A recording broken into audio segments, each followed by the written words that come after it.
Welcome to the Church of Mabus radio show. It's Friday night. It's 7:07 p.m. Central, and it's the 29th. And we got Wham here with us tonight. Wham Yes. representing up in New York. Yep. I'm down here in Florida. Let me tell you, the bugs are already trying to eat you down here, waiting at the door to come in. Mosquitoes, like a horror movie. And they're just gathering at the door. I'm trying to spray stuff to make sure they don't follow you in. It's like a nightmare. But they're still cool at night, so that's pretty good. There's still some cool weather, 60s. So that's nice, but that'll be gone at some point till November. It'll be 70s and 80s. But but as far as it's good, the nights are cool. And we've been in the RV and it's good in there, and moved it recently to another power supply, and it works better there, so that's good, so we can be in it more when it's hot. And other than that, I'm dreading summer. One thing I did see, me and Christina, is that alignment, like 5 in the morning, the big one that's been happening. Yeah. That's pretty huge. Like, it's Yeah. pretty trippy to look at. Definitely wild. I don't know. I guess I saw Jupiter and Venus. I don't know which ones I saw. But I saw them all, but two in particular are really bright and big. But that's been pretty cool. I think that ends today. Something like that. Yeah, At but least it's, yeah. it's cool though to see. It was definitely neat. I saw pictures, but then I saw it for myself, which was cool. Our guest tonight's Micah Dank. Good to have you, Micah. Good to have you here. Yeah, round two, right?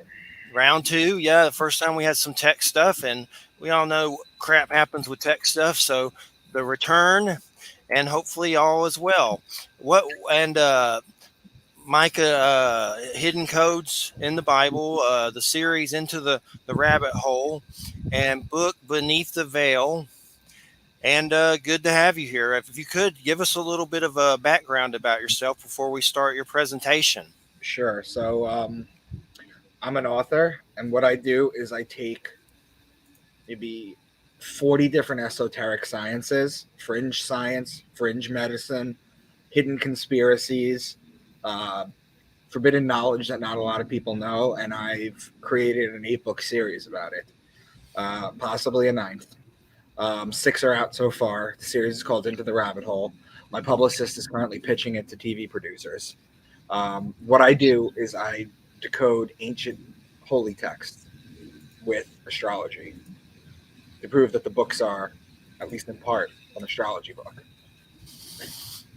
And I know I'd always heard that, like from Jordan Maxwell, I think in a documentary or something, that he talks about the astrology and astronomy, like the sun is Christ walking through the heavens through the different stages. And Right. then like fall is like the kiss of Scorpio, Judas. And it's kind of weird when you look at it like that. Is that maybe a similar way that you look at it That's on some way? exactly it. That's exactly it. It's Yeah. weird. It's neat. It's weird. Me and Jordan were friends, and Cool. I sent him a lot of my work, and he kind of really encouraged me to keep going with it. There's a lot of astrotheologists out there, or there's some of them at least. But the thing that I do differently is I've kind of commercialized it, and I'm trying to get this out to the masses. Well, it's definitely fascinating information. I'm from Georgia. I grew up in the Bible Belt all my life, and I've seen enough weird stuff where I believe there's definitely something to Christ consciousness and the light. One of my biggest experiences after beating testicular cancer when I was younger, my dad's death, I've seen beings of light many times. Mhm. I've seen them 5 to 10 years ago, and there's just a logical part of me that says these dudes are glowing, and so there's obviously a God or something. Maybe they have Christ consciousness, but there's some connection to the sun with them, it seems like. And it makes me wonder with shamanism and luminous beings and things like that, if the source is like the sun, like God. I'm sure there's many different ways to look at it. But these beings of light, maybe, us as well in our bodies. And when we're out of them, that's what we are.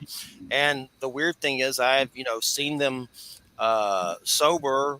I've seen them on psychedelics. I've seen them in many states of altered consciousness.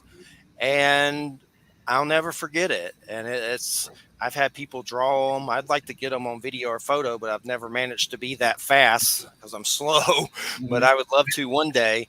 But I've had weird experiences with the sun to where I can close my eyes, let the white light fill me, go into a room. One time at the gym, I saw this golden like orb, I mean pink orb over everybody in there, and I had a weird like spiritual experience. Another time I went to a house, Christina's former house, where we were helping to take care of her grandmother who transitioned, and I let that light fill me, and I went into that house and I saw like a gray being standing in the room, and it was like astral sort of, and like surprised that I saw it.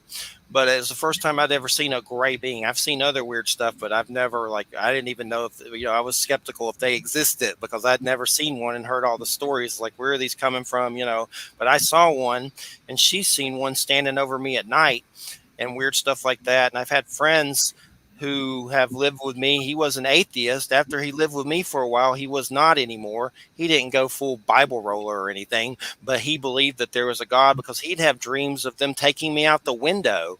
And I've had weird UFO stuff all my life. I don't know if I've ever been abducted, but maybe astrally they do weird stuff. I don't know. But if they took me, I don't remember a thing about anything like that. But I've seen weird stuff in the heavens over the house where you're like, what the heck is that? And friends have gone, Jeffrey, you're attracting it here. And, just it seems like they're there for you, which is a lot for your mind to comprehend. Still going through that process. But it's good to have you here. And I guess one of my questions is what started you on this whole journey spiritually? Like, what did something happen? What was the catharsis, the catalyst?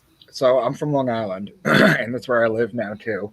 Um, about 10 years ago, I had moved to Boston for a new job with an ex who I'm no longer with, and we moved to this complex in Boston, and it was a really nice gated community. It was like this really nice community, and while we were there, I think the iPad had just come out, and we didn't really know many people.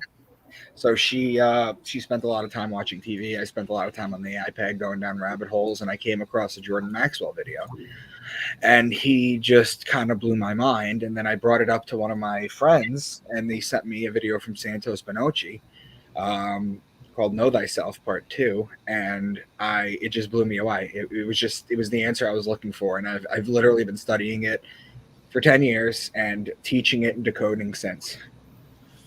Very cool. And you had spoke to Jordan. I know he passed away recently. Jordan was one of the ones at Montauk. I know there's Peter Moon. I've had him on, but there's a Montauk connection there, or is there? Isn't there? Not really sure, to be honest. Okay, I don't think there is. I may be mixing up Peter Moon, but I know I've seen Jordan Maxwell documentaries. I have a bunch of them, and definitely fascinating. And he's talked about reptilians and things like that. Well, tell us about your presentation, and we can get it geared up. Sure. You want me to just start? Yeah, you can just start. All right, hold on.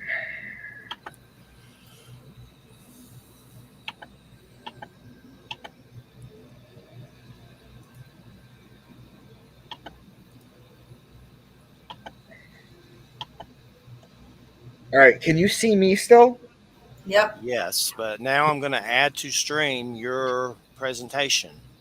So now it's just us three miniaturized in your presentation. So yeah. Okay. So I start by saying, employ your time in improving yourself by other men's writings, so that you shall come easily by what others have labored hard for. That was Socrates. And that's basically what this is. I've studied the Bible for 30 years. I've studied esoteric sciences and forbidden hidden knowledge for 20. And I've studied astrotheology for 10.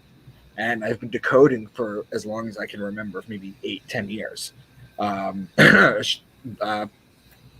Astrotheological processes. So what you have to understand about the Bible is a couple things. It's made up of what's known as the seven holy sciences. The scriptures are metaphysical, astrological, that I speak of, anatomical, alchemical, spiritual, esoteric, and mythology.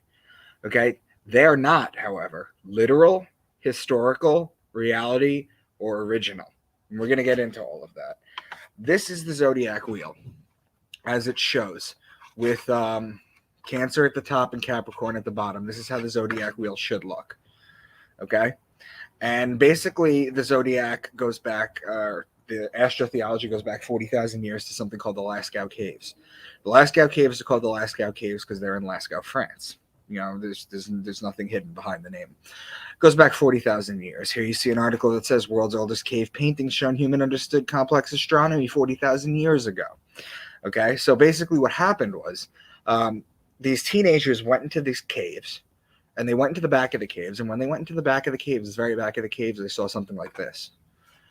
And on the top, you see the bulls. On the right, you see the lions. And on the bottom, you see the horse. This is 40,000 years, by the way.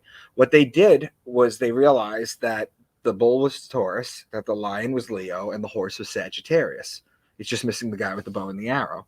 So what they did when they realized this correlation is they brought in an astronomer and an astrologer with a computer, because we have the technology to do it now.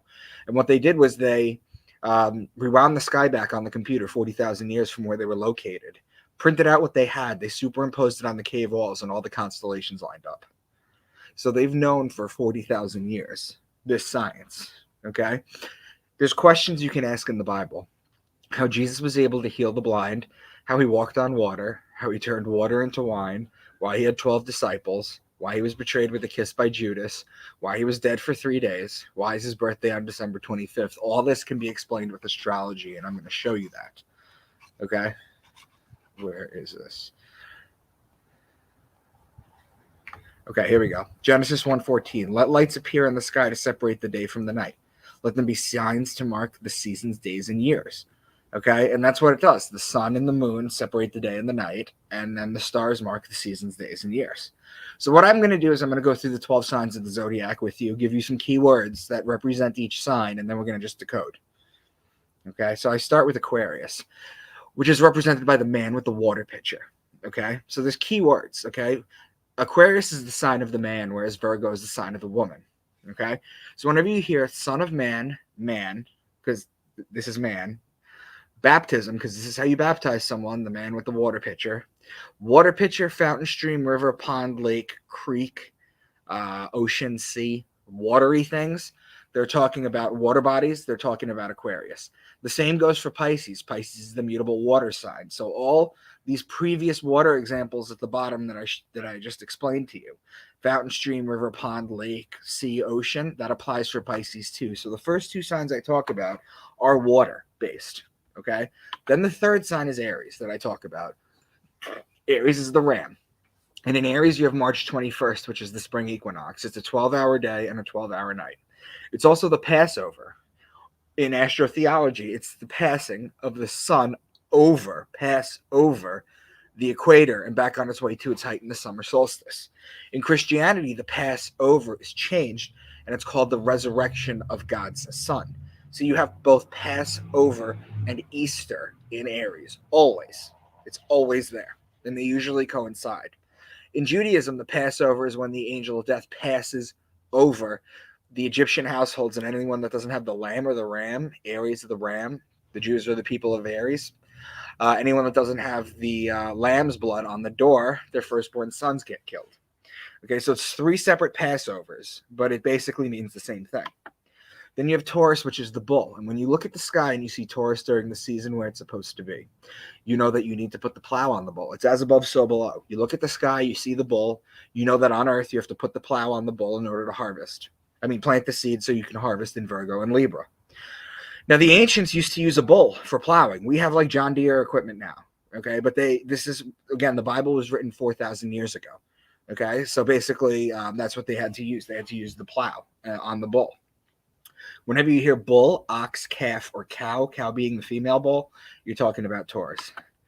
Then Gemini is the twins. It's the story of Castor and Pollux Troy, whose sister was Helen of Troy.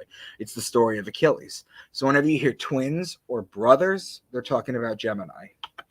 Then Cancer is the crab. It's the sideways moving creature. So the sun rises a degree on its axis starting on December 25th. Every additional day, it rises an additional degree. The days get longer, the nights get shorter. When it hits June 21st, that's the summer solstice. That's the height, okay? That's the height that the sun will ever be at. And then what it does is it stops for 3 days. It rises to the same degree, hence moving sideways like the crab. It's just an elaborate metaphor. Then on June 25th, it drops a degree. And then the next day, it'll drop a degree. Now the nights are starting to get longer. The days are getting shorter. The crab in the ancient Egyptian time was known as the scarab. So whenever you hear crab or beetle, you're talking about Cancer. Then Leo is the king. He's the lion. He's the king of the jungle. The ruling planet of Leo is actually the sun. So whenever you hear lion, lioness, or cub, you're talking about Leo. Now, each one of these zodiac signs are also known as houses. There's words in the Bible that they're called. They're called mansions. They're called rooms. They're called houses. They're called ages. They're called eons. There's different words for them, but that's what they basically mean. It's the zodiac. Okay? Virgo is the woman holding the wheat stalk. So remember before when I said that you plant in Taurus? Well, you plant in Taurus, and then the virgins would cultivate the wheat in Virgo in order to make the bread for the year. So whenever you hear virgin, wheat, grain, seed, barley, corn, grainy things that you cultivate, that takes place in Virgo. Now, Libra is the justice. It's the scales, it's the balance, it's the just one. The reason it's the justice is because it judges God's sun as it passes over the fall equinox and begins its descent into winter, into cold, into death. So whenever you hear law, judge, justice, the just one, divorce, marriage, court, lawly things, that represents Libra, the scales of justice. Okay. Libra is also wine season. Okay. So whenever you hear wine, vineyard, wine press, grapes, they're talking about Libra. Libra is also olive oil season. Okay. So you grab the olives and the grapes in Libra to press it and get the wine and the oil. Incidentally, frankincense and myrrh are both olive plants as well. Okay. So you have Libra, you have all the law stuff, all the olive stuff, and all the wine stuff. And Scorpio is the scorpion, and he is known as the betrayer. When a scorpion, this is what you were talking about before. When a scorpion bites you, it leaves an imprint in your skin that looks like a pair of lips. It's why the mafia has the kiss of death. That's where they get that from. And it's why Jesus was betrayed by Judas with a kiss. Because in the story, Judas could have stoned him, he could have thrown a rock at him, he could have hugged him. He could have pointed him out, but instead he betrayed him with a kiss, just like the scorpion betrays with a kiss. Okay, so the sun is judged in Libra, and it's betrayed in Scorpio. Finally, in Sagittarius, this is where the bow and the arrow shoot the sun and inflict further punishment on the sun. This is where the sun dies. Why? Because on December 21st, the sun is at its lowest point. It cannot rise any lower. It's dead. It's the dead of winter. It remains at that lowest level for 3 days, which is why God's sun was dead, and then God's sun was dead for 3 days. When on December 25th, or the birth of God's sun, it rises another degree and starts to make its way back up top. So whenever you hear horse, bow and arrow, spear, or horseman, you're talking about Sagittarius. Finally, you have Capricorn, who's the goat, because he likes to climb the mountain. And if you've ever looked at a mountain goat climbing the mountain, it climbs the mountain better than any other animal. Now look at the zodiac wheel on the right. Capricorn's at the bottom. So if you put a little sun at the bottom, okay, to resemble December 21st, which is the lowest that it'll be, at Cancer at the height, that's June 21st. It climbs a degree a day alongside this wheel. It starts to climb in Capricorn, okay, which is why it's the goat. Okay, so does that make sense to you guys? Do you have any questions? I'm just kind of listening, and it's definitely it trips you out hearing all this for some reason, for sure. I'm a Capricorn, and I guess I've always trying to understand Capricorn. I know I see a lot of people in tarot like to call Capricorn the devil, and I've had guests tell me it's much more complex to that. It's kind of like, I guess, stereotyping or something. I don't know what it is, yeah. But I would be curious. Well, because all the demons and Baphomet and everyone have a goat's head. Yeah, but that's because it represents winter, which is which I'll get into later if we could finish it. Yeah, definitely. Okay. Well, I would like to know more about Capricorn. If that comes up, that's great for sure. But enjoying it. Okay, so now there's names in church that are given to Jesus. Okay, all his nicknames are astrological based. Okay, when the sun is in Capricorn, he's called the scapegoat of Israel. When the sun is in Aquarius, the man sign, he is the son of man. When the sun is in Pisces, the 2 fish, he's known as the fisherman of men. And it's also why he feeds the masses with 2 fish on the mound. When the sun is in Aries, he's the Lamb of God, or the Good Shepherd. When the sun is in Leo, he's known as the Lion of Judah. The lady holding the stalk of wheat, Virgo, he's born of a virgin, and he's called the bread of life. Libra is the scales of justice. He's known as the just one. Then he's betrayed in Scorpio. He dies in Sagittarius, and it's why he's worshipped on the sun day. That's why Christians worship on the Sunday. Now, look at the picture on the left. This is a stereotypical picture of Jesus that I found on the internet, but really you could use just anyone. But I'm going to use this particular one. I'm going to draw your attention to a few things. The sun behind his head, the two fingers up like this, the heart outside the body, the crown of thorns around the heart, okay? His white face, that face of his, that stereotypical face, and the white and the red robe. The sun is always behind Jesus because he represents the sun. In any picture you'll find of Jesus, the sun will always be behind his head because they're telling you he's the sun. They're encoding it. The two fingers up are an ancient Kemetic peace sign, okay? This sign right here that I'm doing, this is the British V for victory. It's a separation of the fingers. It's the Churchill war sign. The fingers that he's doing, this is the ancient original peace sign. That's how you give a peace sign to someone. This is the original peace sign. Okay? So whenever you see Baphomet, the statue of Baphomet, or Jesus, or Buddha, or any of them, any of these gods, doing that two fingers up, they're telling you they're peaceful. Okay? A lot of people don't know that. Now, the white Jesus picture is actually a guy named Caesar Borgia, who was the bastard son of Pope Alexander VI. See, Pope Alexander VI's name was Rodrigo Borgia, and he bought his way to the papacy in the 1500s. Now, 80 years before he bought his way to the papacy, the printing press came out. So he decided his son was going to be the face of it, and he was going to just shoot it around. He was just going to mass produce it, and his face was going to be the face of it. Before then, there was no picture of him. Okay? Now, Caesar Borgia was a really nasty dude. Okay? He actually killed his brother. He slept with his sister. He was a hot mess. Okay? But he ended up becoming the face of Jesus because of his father, the Pope. Now, popes used to have children. It seems weird. They did. They were all bastards because popes couldn't get married. Okay? Now, the crown of thorns wrapped around the heart outside the body, and the heart is always on the outside, represents the rays of the sun. Jesus is crucified with with the crown of thorns on his head. They represent the sun's rays. You ever draw a sun before and you draw out the rays? That's what it is. That's what it represents. Now, the heart outside the body represents the toroidal field, or the human torus field. Okay? Here's a bunch of pictures of Jesus, just pulled from the internet. The heart's outside the body. The sun is always behind it. It's always with the sun. You'll always see Jesus with the sun. In the second picture, you'll have a Knights Templar cross in the sun. You'll have that sometimes too. But you'll see the two fingers up. You'll see the heart. You'll see that same face. Pictures of baby Jesus, the same thing. The sun is behind his head, and you'll see the North Star Polaris in the picture at all times. Okay? That's what it's telling you. It's celestial. Okay? This whole thing is celestial. This is what the toroidal field looks like. It's an electromagnetic field of the heart. Some people call it an aura, whatever you want to call it.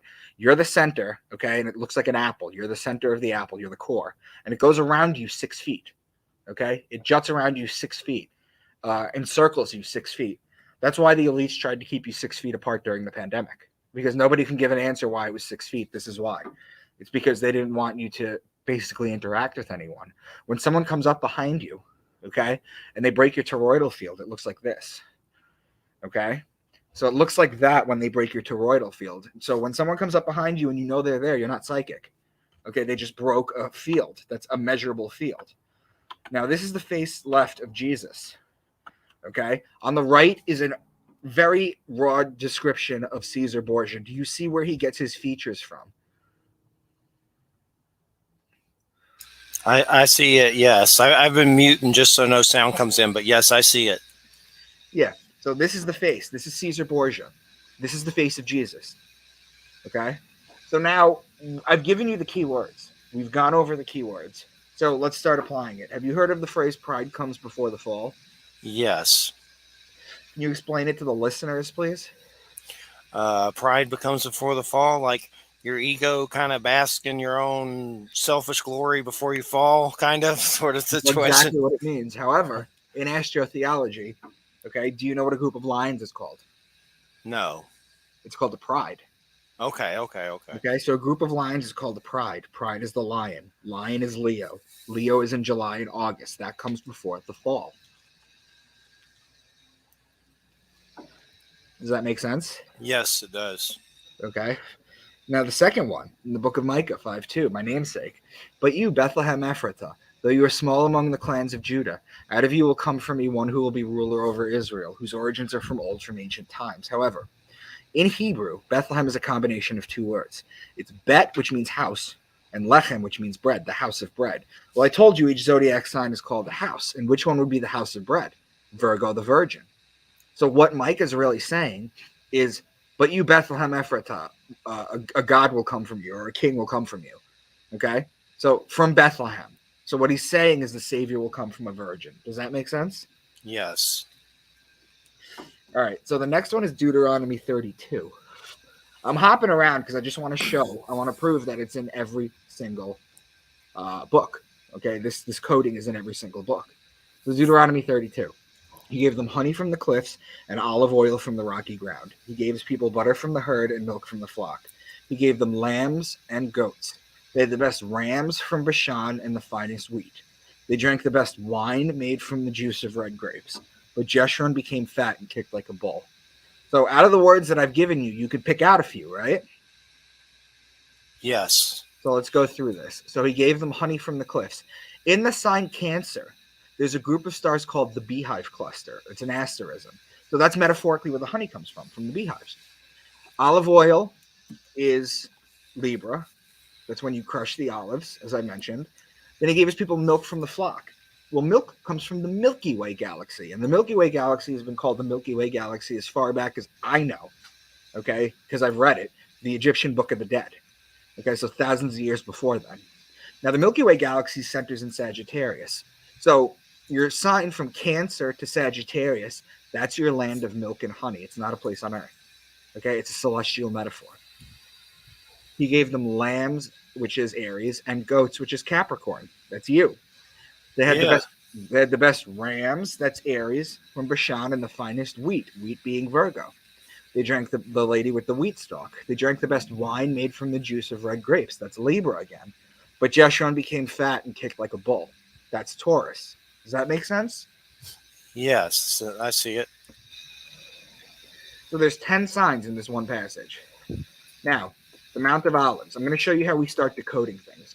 Jesus led his disciples to the Mount of Olives after his last Passover so he could teach them a few more things, pray, then wait for Judas to betray him. While walking to the Mount of Olives, he gave the parable of the true vine. So Passover takes place in Aries, as I've mentioned. So go to Aries on the zodiac wheel. It's all the way on the left. Well, right after that, he walks to the Mount of Olives. Well, olives are Libra. So how do you get from Aries to Libra? You literally go across the zodiac. They're known as opposing signs or cross signs. You're going to see nothing but opposing signs and connecting sign passages. Okay, they're patterns. Okay, they're mapping out the star universe for you. So Passover takes place in Aries, and then he walks to the Mount of Olives. Olives are in Libra. They're opposing signs. They're in Libra, and they're waiting for Judas to betray him. Well, the betrayer is Scorpio, which is the sign right after Libra. So you go from Aries to Libra across the zodiac, and then you're waiting for the next sign. And while you're in Libra, he gives the parable of the true vine, which has to do with grapes in a vineyard. Okay, which is still Libra. Does that make sense? Do you see how this is starting to decode this way? Yes, I definitely see a connection for sure. Okay, so let's keep going then.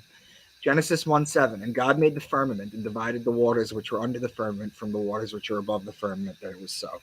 The firmament is the dividing lines between zodiac signs. It's not a dome over a flat earth. That is not the firmament. The firmament is a dividing line. Some people call them cusps. Some people call them handover dates. What it is the firmament is a 3-day period where one sign hands over to another sign. Okay? So he made the firmament and divided the waters which were under the firmament from the waters which were above the firmament. So look at the firmament here. And remember, Aquarius and Pisces are both water, as I've explained. So does this not divide the water from above from the water below? Yes. Okay. So Revelation now. We'll just jump around. The first living creature was like a lion. The second was like an ox. The third had a face like a man. The fourth was like a flying eagle.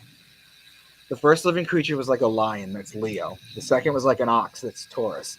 The third had a face like a man. That's Aquarius. The fourth was like a flying eagle. In astrology, the Scorpio scorpion is the belly-crawling creature. It's the lowest form of life on Earth. In its evolved form is the eagle, which is the highest flying form of life on Earth. So the eagle becomes Scorpio. Okay? So you have Leo, Taurus, Aquarius, and Scorpio. Those are the 4 fixed signs of the zodiac. In the zodiac, you have signs called fixed signs, mutable signs, cardinal signs. The reason they're called fixed is because they're fixed in their season. if you were to look at the zodiac, Leo's right in the middle of summer, Taurus, spring, Aquarius, winter, and the eagle or Scorpio is the fall. So let's read this one more time. The first living creature was like a lion. The second was like an ox. The third had a face like a man. The fourth was like a flying eagle. Okay? Now, Okay. Leo, lion, man, Aquarius, opposing signs. There's that pattern I was talking about. Ox, Taurus, eagle, Scorpio, opposing signs. Do you see how it makes an X through the wheel? Yes. That's all it's doing. That's all this passage is doing. It's not going to be a four-headed animal or four-headed thing in the sky to bring on the apocalypse. Okay? It's literally outlining the celestial heavens. Okay? Revelation 12. A great sign appeared in heaven, a woman clothed with the sun, with the moon under her feet, and a crown of 12 stars on her head. She was pregnant and cried out in pain as she was about to give birth. Then another sign appeared in heaven, an enormous red dragon with 7 heads and 10 horns and 7 crowns on its head. Its tail swept a third of the stars out of the sky and flung them to earth. Revelation 12 explanation. A woman clothed with the sun is the sun clothed in Virgo. It just means the sun's in Virgo. It's a metaphor. Now, if the sun's in Virgo, the moon will be at her feet. So we have a 24-hour-a-day clock. We have 12 zodiac signs. The sun spends 2 hours a day in each sign. If the sun is in Virgo, that's between 4 and 6 p.m. That's when the sun is out. So if the sun is out, the moon is metaphorically at her feet. Whereas if the moon is out, the sun is metaphorically at her feet. Make sense? Yes. Okay. Then another sign appeared in heaven, an enormous dragon. Its tail swept a third of the stars out of the sky and flung them to earth. The constellation Draco, which I'm sure you've heard, is the dragon. Its tail goes from Aries to Sagittarius, which is 4/12 of the signs, or 1/3 of the stars out of the sky. These are just celestial metaphors. There's not going to be a giant dragon in the sky yelling at a pregnant woman. Okay? This is just mapping out the heavens as they knew it at the time. Matthew 10:16. Behold, I send you forth as sheep in the midst of wolves. The sheep is Aries, and the wolf is the constellation Lupus, who borders the Libra line. Those are opposing signs. Again, opposing signs, neighboring signs. You're going to constantly see these patterns. That's how you know they were encoded, done deliberately. Because it's not just jumping. It would be one thing if it was just jumping around from zodiac sign to zodiac sign with no pattern. But there's specific patterns, as the ones that I've shown you so far. They make specific patterns in the sky. Okay, so I've given examples of astrotheology in the Old Testament, as well as the New Testament. I've been accused of cherry-picking verses from the Bible to prove a point. So let's take a much longer passage, see if we can decode it as well. So we come up to the book of Job. Are you familiar with the book of Job? Yes, I am. I've read it, and I know I've read another book of Charles Swindoll breaking it down and stuff like that. So yes, no expert, but yes, I'm familiar with it. Can you explain to everybody who Job was and what his story was?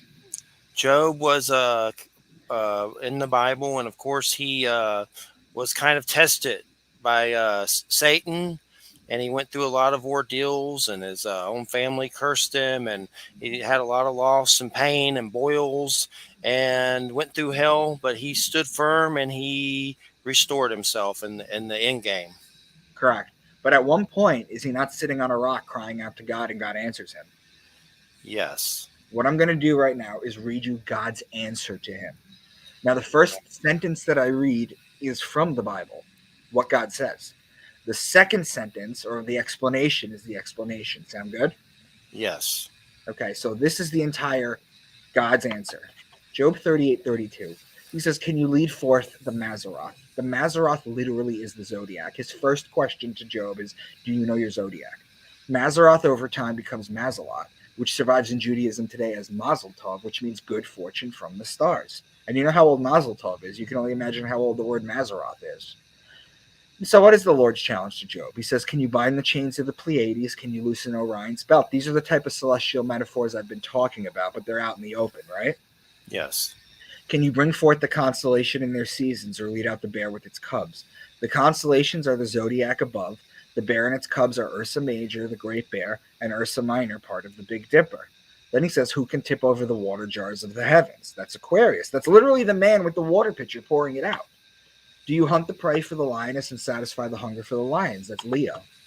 Who provides the food for the raven? That's the constellation Corvus, which means raven and borders on Virgo. Do you watch where the doe bears her fawn? Mriga, meaning deer, is located in Orion. Who let the wild donkey go free? That's Stellus Borealis, meaning donkey, and is located in Cancer. Will the wild ox consent to serve you? That's Taurus. You see where I'm going with this, right? Okay. Yes. The wings of the ostrich flap joyfully. That's Lambda Achille or Al Thaliman, which means two ostriches in Arabic. You give the horse its strength. It laughs at fear, afraid of nothing. It does not shy away from the sword. The quiver rattles against its side along with the flashing spear and lance. Sagittarius with the bow and the arrow. Does the eagle soar at your command and build its nest on high? Aquila is the Latin name for eagle and is a constellation a few degrees above the celestial equator. Finally, he says, can you pull in Leviathan with a fish hook? Anybody that knows ancient mythology knows that Leviathan was the fish god. So that's the fish. That's Pisces. So exactly, that's his response to Job. He quizzes him secretly on all these star constellations.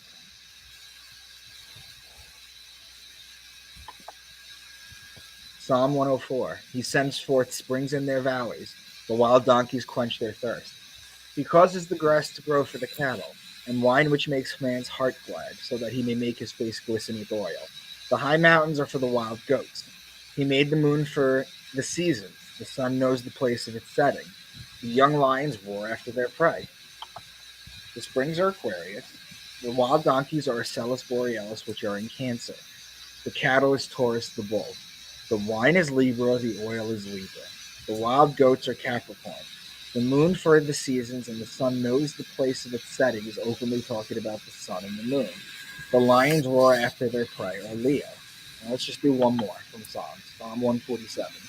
He gives to the beast its food and to the young ravens which cry. He does not delight in the strength of the horse. He does not take pleasure in the legs of the man.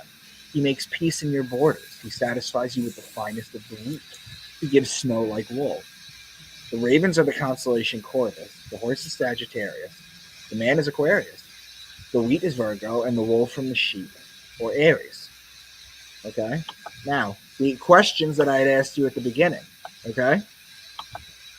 How Jesus was able to heal the blind. Okay? So, in the story, the Son, S-O-N of God, literally licks his fingers, touches the blind man's eyes, and then he can see. But the sun in the sky does the same thing. Right now, if you could see, I'm outside right now. I can't see anything. It's dark. The sun's gone. But when the sun comes up to me in the morning and touches my eyes, suddenly I'm given the gift of sight again. Okay? How he walked on water. Sun in Christos. Have you ever seen a sunset on a lake before? Yes. Yes, I have. The sun literally walks across the water. Okay? Also, okay, Christ in Greek was Christos. And Christos means oil. Now, does oil not walk on water too? Okay, yes. Okay, it's a double entendre. So how he turned water into wine, this is not a parlor trick. This is a process. So the reason God is considered a man and Mother Earth is considered a woman has to do with his sacred fluid, his rain.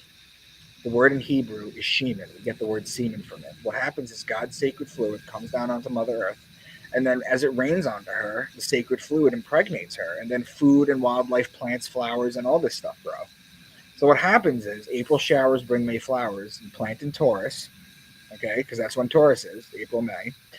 And then what happens is it rains and it rains and it rains. You plant the grapes and it rains and it rains and it rains. And then you get the grapes in Libra, and then you crush them to make the wine. That's how you turn water into wine. It's a process. It's not a parlor trick. Why he had 12 disciples, we went over this before. Each one of the disciples represents a zodiac sign. Judas represents Scorpio, the betrayer. John the Baptist would clearly be Aquarius, the man with the water pitcher. Okay? Each one of them has a sign. Each one of them has a story. I'm not going to really go into that. But why was he betrayed with a kiss by Judas? We went over that. Why was he dead for 3 days? We went over that. Why is his birthday on December 25th? We went over that. So that's basically the first third. So what do you think? I haven't gotten much feedback. Man, yeah, mostly I've just been kind of enraptured. But it's a lot to think about. And I know, I guess what I try to figure out in a lot of ways, I've had spiritual experiences with the sun. It's just hard to, I believe there's something to it, definitely more to it. And I noticed in some, I don't know if it was, who is it? Jehovah's Witnesses, which of course I'm not one of those, but I've seen their little book, that Watchtower, like they left it bugging me or something at my house. And there was the sun and a dude sitting on the throne on the sun on the cover of that book. But I guess just from your personal experience, do you really think the sun's like a dude sitting up there? I mean, is it literally Christ? Yeah, he's a solar deity from the Piscean age. He's a solar deity. The way I explain this is that when people ask me what I do, I say I go back in time to the Greeks and I talk to the Senate and I talk to all these intelligent people and I give them a lecture and try to explain to them how Zeus isn't real. It's the same thing here. It's another god. It's a solar deity. Okay? Before Jesus in the New Testament, you had Horus in the Egyptian times, who was the sun god, who was the solar god. It's all about sun worship. Everything is always about everything. Everything goes back to sun or Saturn worship. It's the only two things. There's nothing else.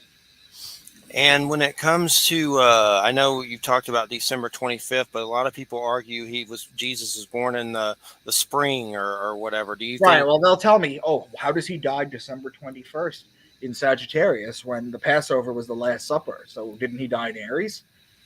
This is the science behind the story you're reading. Let me show you a slide real quick. I usually save this for the end. Okay. John Dominic Cressant. My point once again is not that these ancient people told literal stories and we are now smart enough to take them symbolically, but that they told them symbolically and we are now dumb enough to take them literally. That says it all. That says it all. That's what it is. It's definitely fascinating for sure. And what was Capricorn? Was he a particular disciple that was represented? What disciple was that one? Oh, I'd have to go back into that and to look at it. Let me Okay, think. well, let me know if you don't know it now and know it later. Just tell me an email or something. But I was just curious. And it's strange how Capricorn, I read a story once that was kind of weird, and I don't know where I saw this about Capricorn. So I'm always trying to figure out how it was designed, because it's basically Pan with a serpentine tail that supposedly represents the dark unconscious. And one weird story, and I saw this on some site, and I don't know where it came from. It's kind of weird. I saw something that Pan was caught self-pleasuring himself, and the gods caught him and punished him and threw him in the Nile River and gave him a serpentine tail. Now, that could have been some just BS on an astro site. I don't know, but I don't know if there's any basis in fact. But do you know anything about the actual creation of that sign, what it represents? Like, why Pan? Why? So Pan is the Greek god man. He's half goat, that's Capricorn, and half man, that's Aquarius. Those are connecting signs of the zodiac. It's just a combination of the two. The same way that if I said you combine Pisces with Aquarius, you'll get mermen, right? The fish and the man. Yes. Okay. It's the same thing. It's the same thing with Virgo, the woman, and Pisces. Those are now opposing signs on the zodiac. That's how you get mermaids. Okay. These are all astrological stories. The serpent's tail comes from Ophiuchus, which is the sign between Sagittarius and Scorpio. It's known as the serpent bearer. There's two serpents in astrotheology. There's the serpent bearer, which is Ophiuchus, which is more sidereal or Vedic astrology. And there's also Hydra, Hail Hydra. Hail Hydra's on the other side of the zodiac. It's definitely fascinating. And as far as, like, let's say Revelations in an end game, is that something that you think's literally going to happen, or is it just symbolism? No, the people who wrote the Bible are still in control of everything. Okay, so they're not fulfilling prophecy. They're tailoring things to make it look like they're fulfilling prophecy, to keep people busy, to keep people reading this book. That's what they're doing.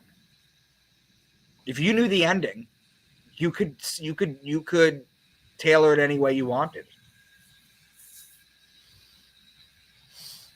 Sun and Christos. And I know they had said something recently about that sign you mentioned, like they released that it's the new sign, a different sign that's out or something, the bonus sign or something, but that didn't seem like it lasts very long. Like it didn't, because people fought against it, because the Bible, what I'm doing right now is using tropical astrology. That's the 12 signs.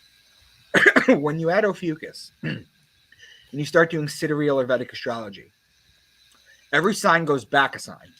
Okay, so as where you're a Capricorn, okay, you would be a Sagittarius. Okay, so it doesn't really work that way, because the ancients used tropical astrology.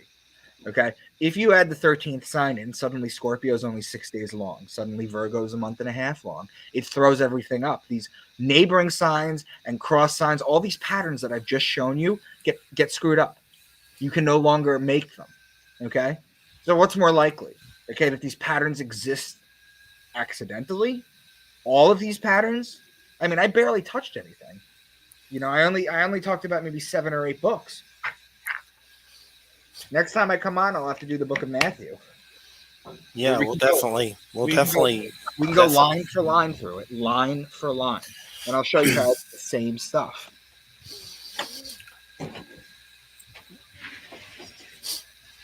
I guess I'm just trying to understand. So what would you consider your spiritual belief? Do you believe in Christ personally, or do you think it's just all symbolism? I mean, I'm trying to understand. It's all symbolism. It's all symbolism. Okay, I believe in creation. I believe in not creation like the biblical creation, but I believe in a creator God or an entity that created. The sun tells the hour of the day. The moon tells the day of the month. The zodiac tells the month of the year. It's a perfect calendar. And what they did, the reason they embedded all this stuff in the Bible is because we take for granted that we have a clock, a calendar, weathermen. They didn't have that back in the day. They had a sundial. They had to look at the stars and literally know, okay, do I plant now? Because they didn't have clocks. They didn't have calendars. They didn't know when to plant. So I see the bull. Now I got to plant. Because if you didn't do that, then you're not eating at the end of the year and you're going to starve in the winter. Okay, so this is a way to encode all this information so that it doesn't get lost. So that's why they did that. It's definitely very, very neat for sure, and it's just a lot. It makes it kind of it's kind of overbearing. Like it kind of like I feel it. I mean, there's something to it. You feel it in your body when you talk about it. Just the and Scorpio's Pluto, right? And yeah, Pluto's Scorpio. So how do you feel about like dark forces and unholy forces? Do you think these things are on the earth with us, or is it, No, I still go into this later. I go into this later in this presentation on how Satan and Okay. Lucifer are just astrology and it's not real. Hell isn't actually a flaming place where people burn. It's actually winter, and I show historical evidence of that. What they do is they invert it and pervert it. That's what they do. But the big question is, why does the Catholic Church and Islam both forbid astrology if there is so clearly, obviously astrological influences? Like, you can't deny that there's no astrology in this at this point, can you? Sure can. I mean, it's definitely there, no doubt about it. Right. So you got to ask, why does the Catholic Church have a catechism 2116 where they ban astrology? Why does Islam? Why did Muhammad ban astrology? You got to ask that question. And I know in some of your questions, DMT and stuff comes up, and I've had experiences with that. And one of my big experiences with that was I saw strange writing on the wall, and I like went up to it and was like, it was there, but not there. But it was like I saw it and touched the wall. I don't remember exactly what it was. It was really weird, but then later it went away. But I mean, I've had experiences, and in shamanism, and had medicine people on and spoke about that stuff. Where did that fit into a lot of your studies? I talk about it in my book series a little bit. DMT, what's called DMT drip. What they're doing right now is they found a way to slow drip DMT into you like an IV to keep you under. And they're having these people go in and map these universes out like Zelda maps. That's what they're doing. They're mapping out the higher dimensions. They're trying to get to the edge. They're trying to get to the edges of it. Yeah, that's what they're currently doing. I talk about it in my books. And I know I've interviewed Timothy Wiley, and he's been on that Hamilton's Pharmacopoeia, and we've talked about some of this different stuff. And DMT, I mean, pretty much it's illegal in most of the United States, isn't it? It's illegal everywhere. Yeah. Is it in other countries too? I mean, everywhere they've kind of outlawed it. No, if you go to like the jungle, you could do ayahuasca and things like that. But no, DMT is still highly regulated. And believe me, it's not because they're worried about what's going to happen to you. They're worried that it's going to break the conditioning and free your mind from these paradigms that the elites have put up. Okay, all this nonsense, this debt slavery, this war, all this nonsense. You take DMT, so you don't give a crap about it anymore. Yeah, it's definitely something else for sure. It's been a while, but I've had chances to do the toad venom stuff, but I haven't because it kind of scares the crap out of me. I'm watching some of those documentaries about it. Yeah, I don't know. Should I do that one? I don't know. well, that's a complete ego. That's a complete ego death. Yeah. It's a complete ego death. You have no sense of self anymore. You're just one with the universe. You're just one. And I've seen some of those experiences. I mean, they seem pretty like it's kind of scary. Some of them aren't. As you know, it seems. But Because you afterward, want to it think seems that you're in pleasant. control. That you want to think you're in control, but you're not. You're not in control. Control and safety are an illusion. Okay, we put alarms on our doors. We buy bigger houses. We put gates up, but security is an illusion. Just like being in control is an illusion. You're not in control. And your presentation, how long is it? It'll take what three shows to do it. How long did you say it was? Yeah, it'll probably take 3 shows. Okay. Well, we'll definitely set it up. We'll do the trilogy. That's for sure. Like Star Wars, for sure. No doubt about it. But I love it. I mean, I think there's great truth to it. I'm just trying to, understand it and take it in. And I've heard some things from Jordan Maxwell, but it's been a while. Right. Well, this is different than what Jordan does because what I do is I actually decode phrases. Yes. I actually decode phrases. My next big project is to go through the entire Bible and decode the whole thing with astrology. I had a weird experience once, and I was reading the Bible on psychedelics, and I saw the sun turn into an angel and it fell from the heavens. And yes, I was on psychedelics, but I saw that like it was really happening. I don't know what the heck it meant, but I saw it. Like a lot of people in my younger days were like, the curtains are moving. That wasn't the case. I would see ghosts and beings of light and that experience, the sun like an angel falling from the heavens. And, and with revelations and stuff, there's debate if some of these, psychedelics were used, like, Moses on the mount with the flaming bush and stuff. Is that something that comes up a lot of psychedelic use with some of this stuff? Yeah, I mean, I don't really talk about. I talk about psychedelics in my book, yes, but not so much in the Bible. Okay. I kind of, when I'm talking in the Bible in my book series, I talk about the astrology. Well, to me, psychedelics is an opening of the mind. It's a tool that like with anything, it can be abused, of course. That's what I learned with Kratom, which I'm glad I don't do that anymore. But compared to most people, I didn't really do that much. But it's just when you take it every day or take it so you can go somewhere, that's when you're, pushing the line. But so is that, are you going to continue with the presentation or is there, what do you want to go into now? No, I'm basically, I actually have to take off. Okay. So I would like to reschedule with you to do another hour or another third of this presentation. Okay. Well, we'll definitely do that. And I've enjoyed it. And it's a lot to take in. It's like you feel it on different levels. And, and I'd like to learn more about Saturn and Capricorn too. That's right. Definitely a weird one. There's some fascinating people that are Capricorns, David Bowie, Anthony Hopkins, some strange stuff there that I'm always trying to deal with that sign, just being it. It's an odd sign, but we appreciate it so much. What is your website? I don't have a website, but I have a Twitter, Real Mr. Dank, spell out Mr. And I'm on Facebook and Instagram at Micah Dank. So all you got to do is just reach out to me. If you want to see more, I'll send you more of my work. All right. Well, we appreciate it so much, and we'll definitely get you back for some more of the presentation. Thanks so much. Thank you. Take care, guys. All right. Have a good weekend. All right, everybody. You're listening to United Public Radio. I could talk about some guests coming up. Let's see. I'm getting Jerry Sargent. That's next week. Star healing using light frequency or star frequency to heal. I don't know much about it, but like this dude with muscles and tattoos talking about healing you. So I'll check it out. Why not? But he's using the star frequencies like to know how you tap into the star frequencies right now, because I could use a star frequency enema. There Something. you go. We'll put the Milky Way right up your. The starlight. I could use a boost for sure. No doubt about it. Let's see. And then Dacre Stoker's the 13th. That's Bram Stoker, dude. Mark Nelson, shamanism. Madame Pamita. That's some Baba Yaga book. Baba Yaga book.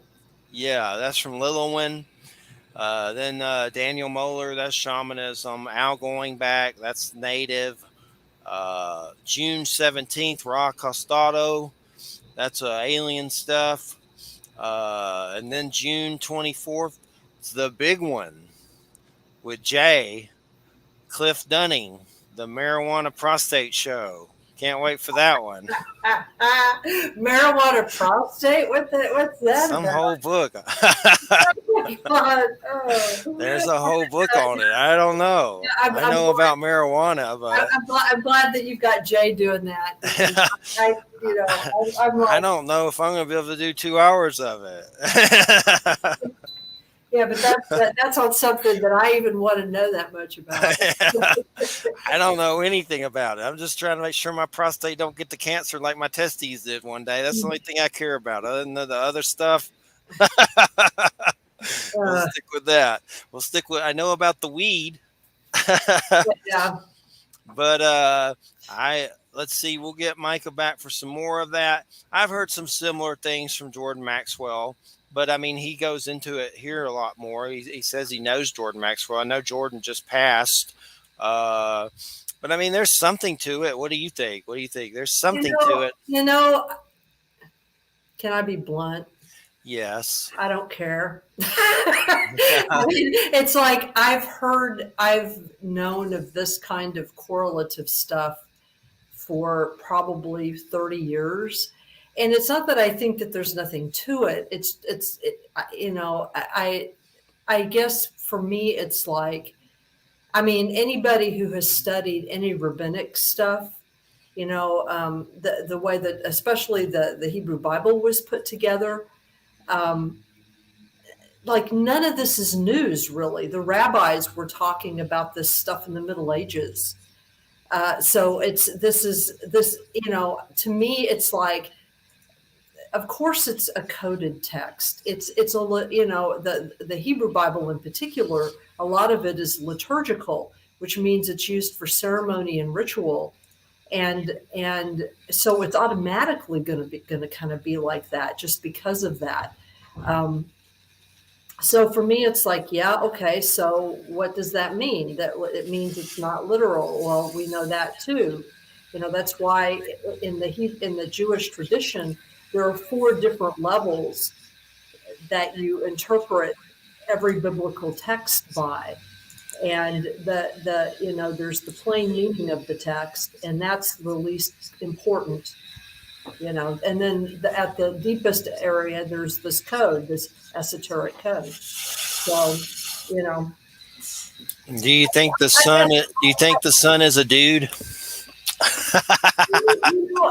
I don't know that it's a dude, and the reason I say I don't know if it's a dude is because not all traditions see the sun as male. Might be a chick. Yeah, I mean, I think that there is. I do tend to think that there is really a kind of that the sun does express a certain kind of consciousness. Because I'm an animist, so I tend to believe everything is alive in a certain way. But to me, it's not that the sun is a dude or the sun is a chick. It's what our relationship with the sun is and how we express that. That to me is more interesting. Yeah. So I don't know. Well, and he made a lot of allusions to the elite. Well, I'd like to know a little bit more about who he thinks the elite are, because there are a lot of people who use that terminology, but they may mean very different things when they say that. So it's like, okay, all right. But whatever, Exactly. I mean, And it's perfectly fine to have him on and let him talk, and share his view of things. I mean, that there's no issue with that. I've had weird experiences with the sun. I don't know exactly what the heck it means, but there's been some times where I've seen the sun shining on the lake and saw weird stuff, kind of like scrying. And I was like, what the Yeah. hell am I seeing? That looks like something going on more than normal. Then I've had it where I filled the white light and had some strange experiences. So there's something to it. But most people just think it's like a ball of gas. I mean, the science, right? It's just like a. Well, physically, I mean, from a physical perspective, from physics, it's plasma. Yeah, it's superheated plasma in a well, it's not permanent, but in a continuous fusion reaction, and whatever. I mean, Yeah. that's what we measure of it physically, but it obviously means more than that to us because without it, we'd be dead. So Exactly. It's life and creation. And let's look up old Al going back. He was friends with a guy named Scott Marlowe, who's been on the show a long time ago, a crypto. I've heard the name. I've heard the And name. he was friends with that guy, and that guy passed away, Scott Marlowe. He sent some books to me before, but he used to do panels with Scott about cryptids and stuff, so we can talk about cryptids and things like that as well. But been trying to get him for a while. Some of the books he wrote: Coyote Rage, Mm. Tribal Screams, Crota, Darker Than Night, Evil Whispers, Breed, Shaman Moon, Eagle Feathers, and The Gift. I've read Darker Than Night, Crota, and Coyote Rage. I need to get some more of those because I really enjoyed it. But Al has ghostwritten several books for Hollywood celebrities, which I'm curious who that'd be. He has also lectured across the country on the customs and folklore of the American Indians, served in the military, owned a restaurant lounge, and worked as a cemetery caretaker. He is a member of the Arthur's Guild, Horror Writers Association, International Thriller Writers, and the Science Fiction and Fantasy Writers of America. So, looking forward to that one. I've been trying to corner him for a while, so finally trapped him. I'm gonna reel him in. Him. Yeah, Yeah. yeah. But he's always on like news stations doing interviews and stuff. Like I've seen him interview him in a cemetery and weird stuff like that, and then the papers and stuff like that. But he's been around for a good while, and I'd like to hear the George Romero story and all that stuff. So I'm trying to. So has your audiobook come out yet? I'm still working on it. I'm just finishing it. In fact, this weekend is the weekend to complete it. And it's, both Michael and I have had various things that have gotten in the way. He was sick for like over a week and couldn't talk.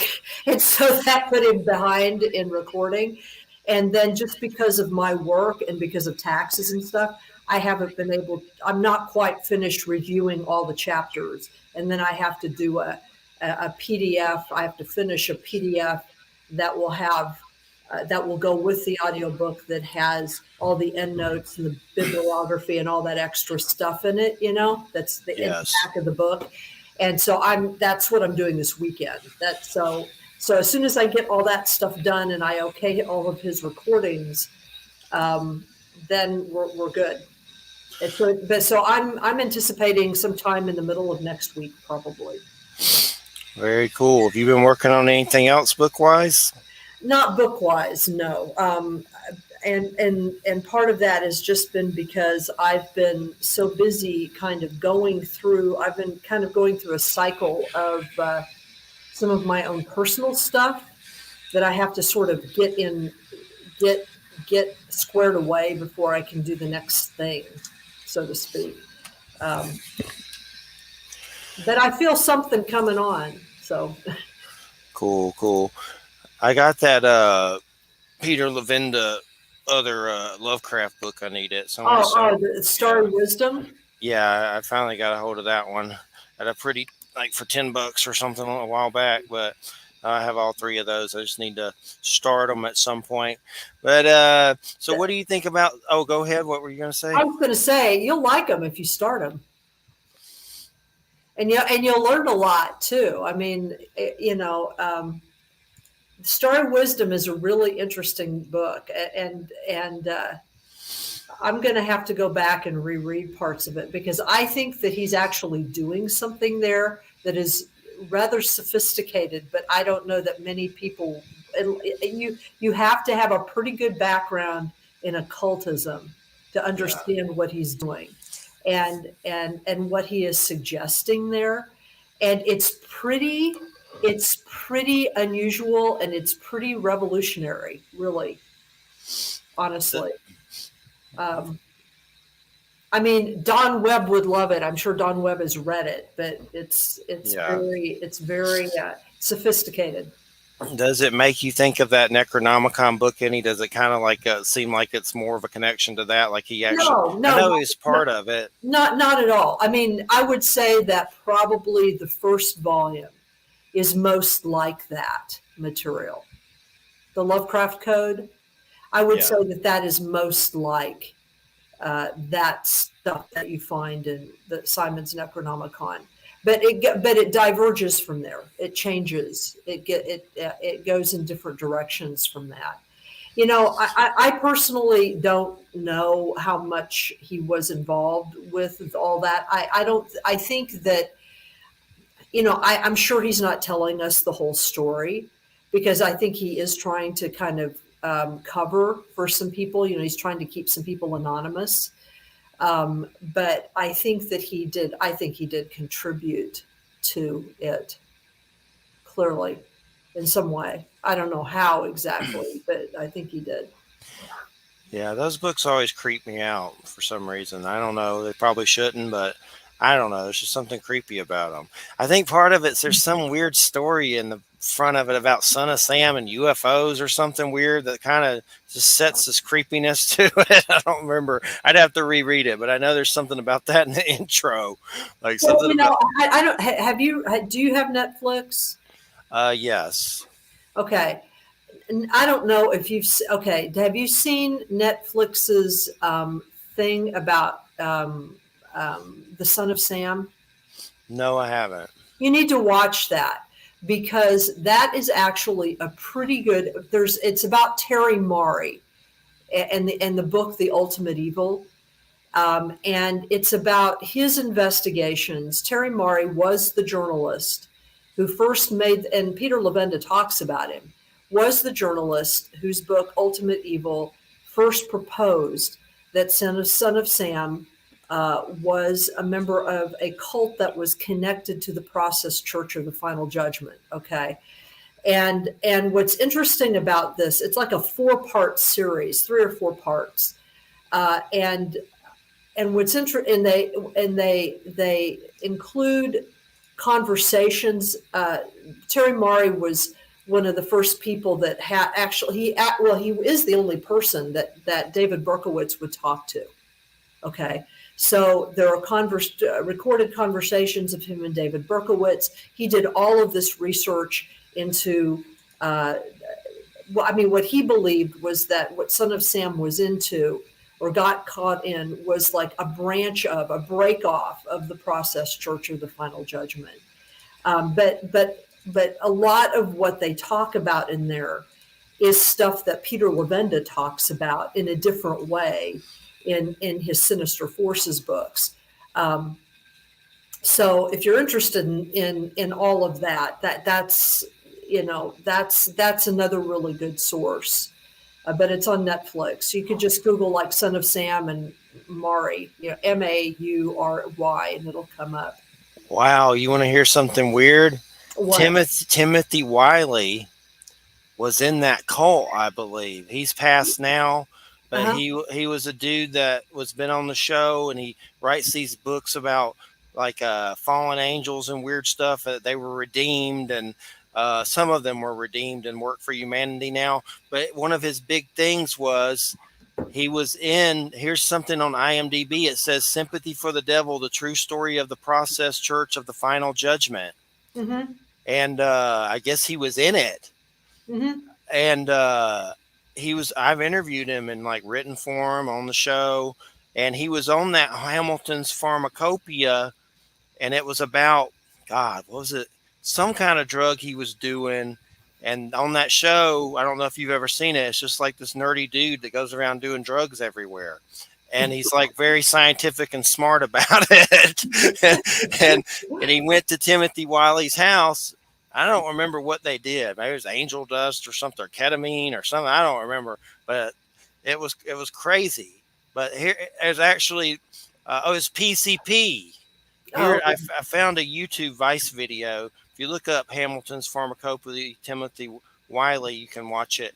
But he was in that weird thing. I don't know much about that cult. I mean, was that the what? process? Yeah, I mean, I mean, he might have said Well, something about it, but I didn't remember. I don't well, remember. the reason, the interesting thing about the process is that my understanding is that some of the, I can't recall now how many founders of the process there were, but at least two members who founded the process of the church, the process church, were originally in Dianetics and Scientology, and they broke off from that and started this other thing.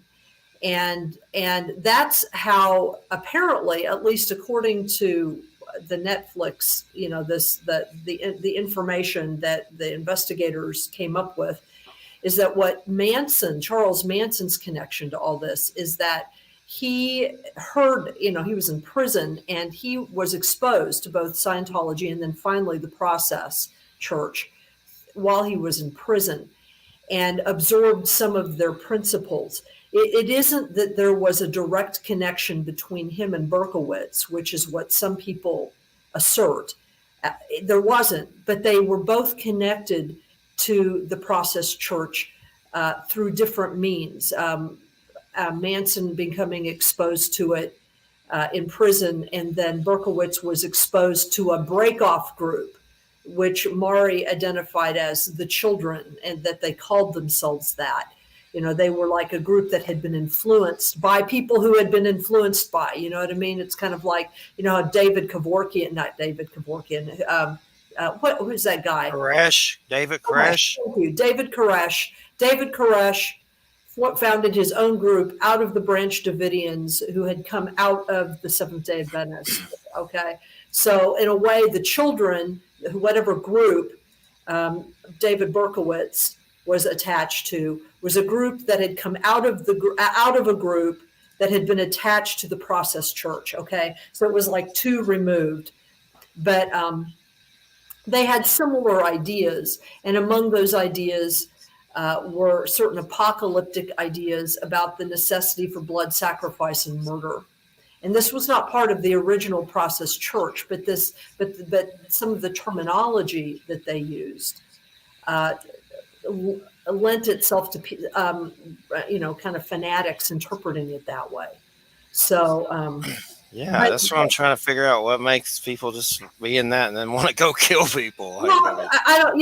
I mean, according to David Berkowitz, the person who led the local chapter, if you will, of the Children was a guy named I think James or John Carr, and he was Sam. He was Sam was the dog that Carr used. That one of the things they did was they sacrificed German Shepherd dogs. And apparently this was happening in Yonkers, New York. And there's plenty of physical evidence about it. And even the police knew about it, which the most interesting thing to me about that series on Netflix is not that evidence is found of a cult. I mean, that there's lots of evidences of different types of cults, but it's why the New York Police Department will not deal with stuff like this. I mean, it's, they're once, and the department is still like this. Once the department as a whole kind of decides on a particular interpretation of things, that's what they stick with, even if there's plenty of evidence to the contrary, like Epstein's so-called suicide. I mean, it's just ridiculous. It's bizarre. It's like, who pays these people off to do this, and why? I mean, what is the point? It's just really weird. Anyway, I think you would like it. In fact, when I was watching it, I was thinking of you. I was like, Jeffrey would really like this if he hasn't already seen it. I'll have to check it out sometime. I'm trying to think what the last one kind of show like that I've watched. I started one that was about Henry Lee Lucas, but for some reason the sound was weird on it when I had seen it, and it was hard to listen to. But it was about him on there or something, and going into if he was lying about a lot of the murders and stuff. It was really creepy, but a lot of that stuff I have to be careful. Oh, Like well, yeah. Oh, that yeah. stuff's a I lot. mean, I guess the reason why this one is a little bit easier to watch, excuse me, even though the subject matter is kind of intense, is because I think it's really clear that David Berkowitz, when he was in prison, because when he was sucked into the cult, he was a young guy, and he was kind of naive, and he was sort of lost, Yeah. like a lot like people who got caught by Manson's cult. He just kind of got sucked into it. And in his interviews with Terry, he is really open about that. He talks about where he was mentally and how it made him vulnerable to these kinds of ideas. And he's able to pretty clearly state which murders he participated in and which he did not. And I know that one of the last books I read, True Crime, was Jeffrey Dahmer, and that made me not want to read them ever again. But I know I have that Ed Gein Depraved I've been wanting to read, but I don't know if I can. That one's pretty rough. I know. It's called Depraved. Oh, is that the one is that the one about Ed Gein. Ed Gein. Okay, yeah. Yeah, it's called Depraved. And of course, one of the biggest ones we talked about that with Dave Morse was H.H. Holmes. That yeah, H.H. man, Holmes. that's a good one to talk about. But that's intense. It's really intense. That supposedly Martin Scorsese, and I don't know if Leonardo DiCaprio is still involved. They're supposed to be doing a television show called Devil in the White City based on that book that I needed to read that as well and never did, and by Jack Larson or something like that. But they're supposed to be doing a Holmes show. So that should be pretty interesting with Scorsese. God, how that's gonna be. But I don't know if DiCaprio's still playing him, but it's definitely intense. I've interviewed Jeff Mudgett, and he's a relative of him, and some fascinating weird stuff.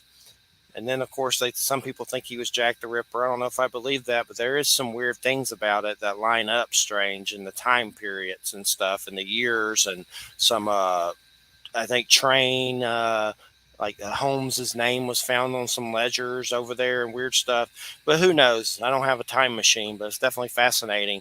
But Holmes definitely gives me the creeps. That's one of them that definitely. Well, yeah, I mean, he was like about as far out there as you can go.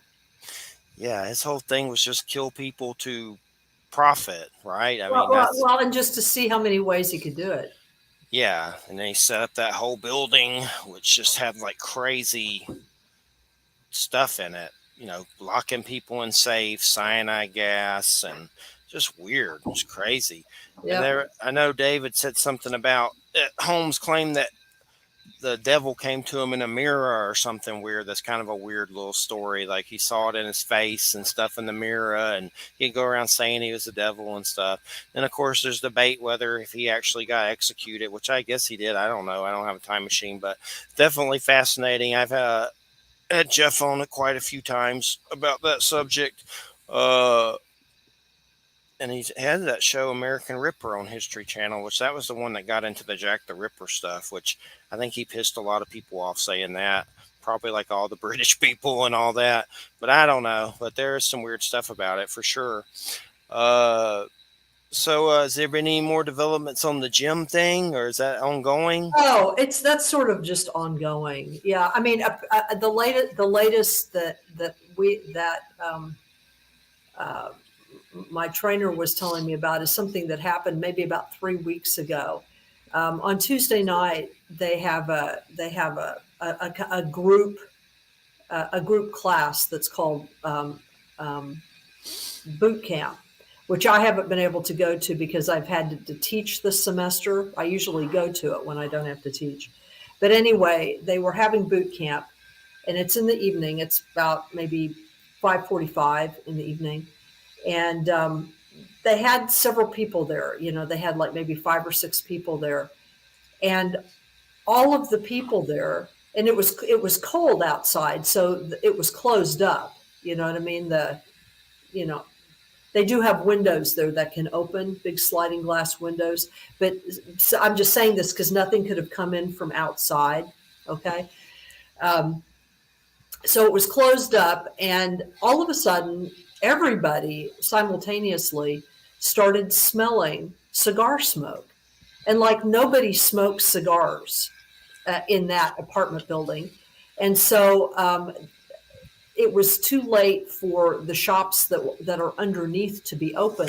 So Austin went downstairs and he started looking around and to try to see if there was any place where cigar smoke could be coming from. You know what I mean? Yes. And there wasn't. I mean, it's like other than other people that live in apartments that were on the far end of the building, like away from them, there was nobody else in the building.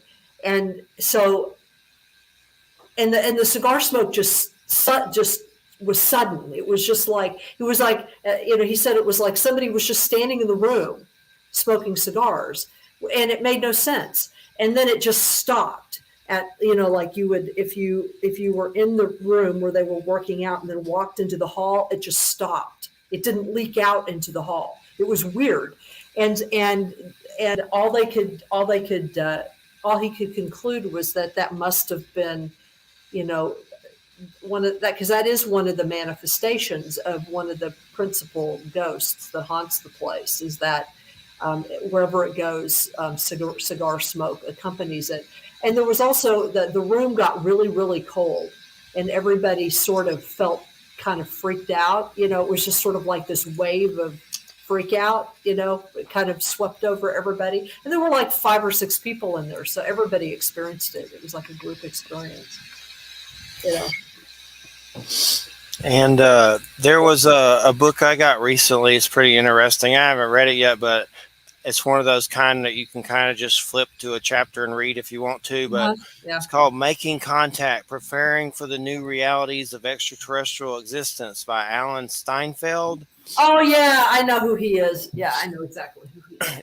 And it's got that Bashar guy in it. It's got Mary Rodwell. Right. I would like to read the Bashar one, and I mean, I would read the whole thing, but I might get him on or try to sometime. It's one of those books. Sometimes I get a lot of books, and I don't get to open them for a while, so I should have probably opened that one a little sooner, and I found it later. But it seems pretty good. I want to check it out some more. I want to get into this Mary Rodwell because she's supposed to have some interesting stuff. Have you heard of her before? I have heard her name. I have not read her stuff. Supposed to be some pretty interesting things. Caroline Corey, Superhuman and E.T. There's old Nick Pope. Oh, Nick Pope. Yes, but I haven't interviewed him in many moons. John Mack. Of course, there's my best friend Whitley Strieber. Whitley. There's JJ and Desiree Hortak. I've heard them somewhere. I'm not sure. Oh yeah, JJ Hertak. Oh yeah. Oh boy, I'm one of their enemies. Oh really? Oh, I don't know any. I've heard the name, but I don't know them. I don't know them from Adam. Why? What happened with that? Well, it's a long time ago. I don't know that they even remember exactly, but I have this whole story about the Hertaks. Way back in like 19, what was it? No, it wasn't 19. It was like 2002, 2003, a long time ago, about 10, 20 years ago. I was asked to do a paper at a New Religions conference in Waco, Texas, of all places. And that was, I mean, there's a whole story behind that, which is very interesting. I actually got to visit. It was like an anniversary of the Waco attack, and so I actually got to visit we all visited on an important day there, and I actually got to talk to David Koresh's mother, which was very interesting. But anyway, I was asked to give a presentation, and I chose to do one on J.J. Hertak's uh, his Book of Knowledge, Keys of Enoch thing, and Okay. it's full of anti-Islamic content. I mean, just chock full of anti-Islamic content. Okay. And so that's what I was doing. I was also just talking about some of his interesting uses of sources and, things like that. And I did some history on the book. He was if you know Jacques Vallée's book, Messenger of Deception.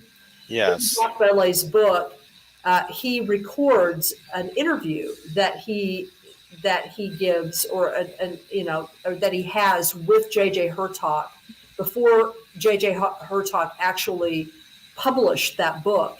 And so Hurtak is talking about that book at that time, and drops a few interesting bits of information to Vallée about his actual sources for the book, which nobody ever thinks about.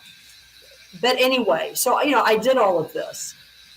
I got this. It was like 3 or 4 months later. The book, the paper was published. It was like 3 or 4 months later. I get a letter in the mail where I lived where I lived at the time, and it claimed that it was from Hurtak's lawyer, and that they were concerned that I was potentially defaming Hurtak. But it was written in a really weird way. It wasn't like threatening exactly, because the fact is that it was a scholarly paper, and scholars can say whatever they want to in that regard. And since Hurtak likes to tout his 2 PhDs, and he likes to say that he's speaking as an academic, well, as an academic, I can speak right back to him. You know what I mean? It's like, Yeah. you can't threaten me with this, right? Well, I didn't hear anything back from the so-called lawyer, but I never believed that it was actually from a lawyer anyway. If you actually looked really carefully at the language and the wording that he used, I think Hurtak wrote it himself, and just stuck a lawyer's name on there.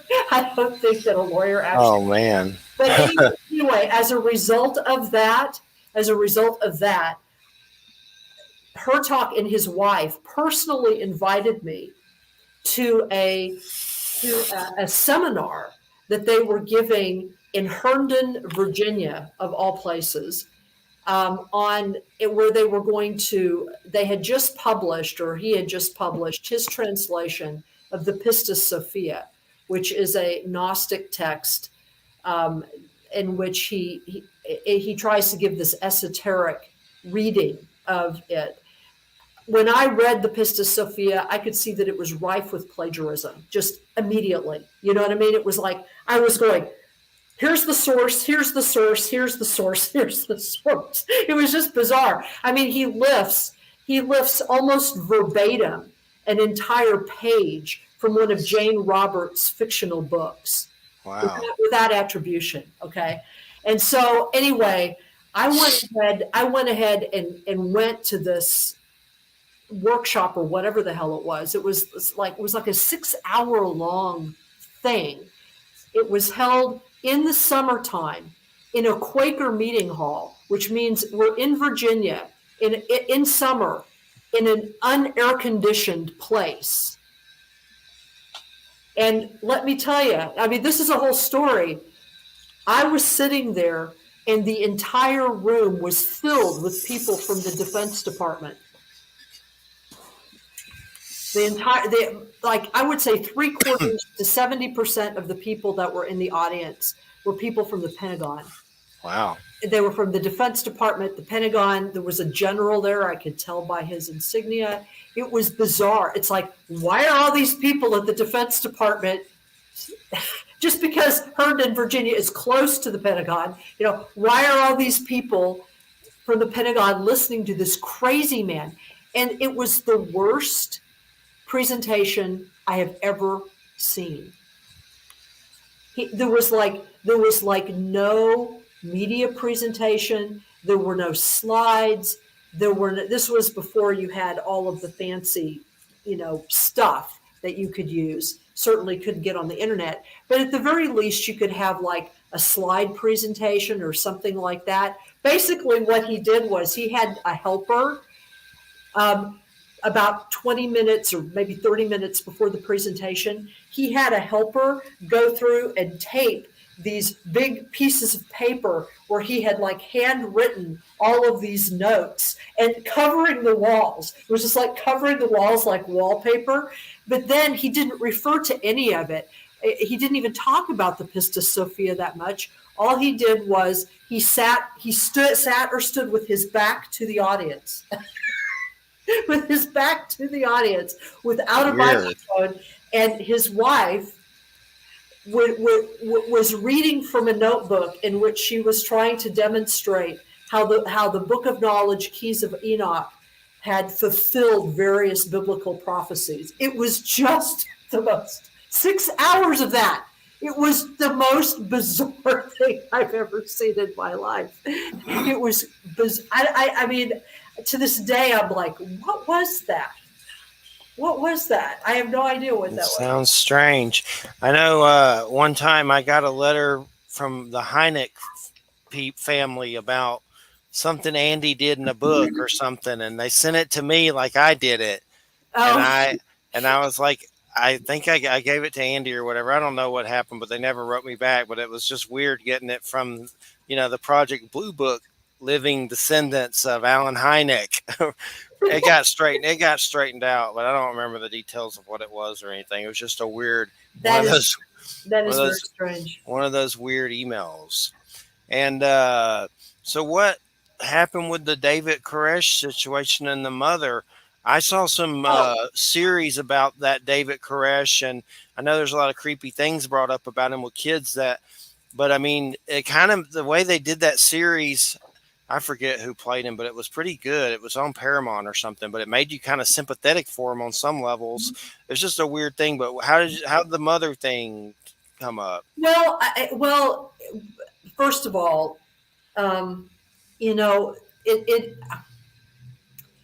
it isn't terribly clear.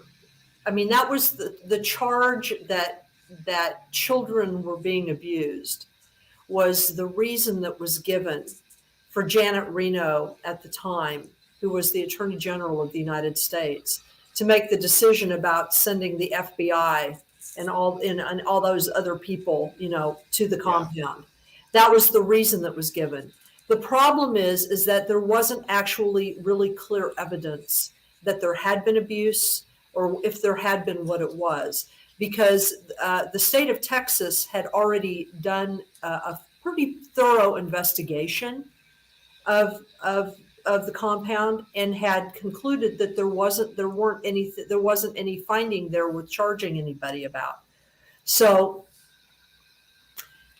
there's still some debate about what was actually going on there in terms of that. But I think what's important to understand is that David Koresh's mother believed in him. She believed that he was who he said he was. And, as a Branch Davidian, that he was the Messiah.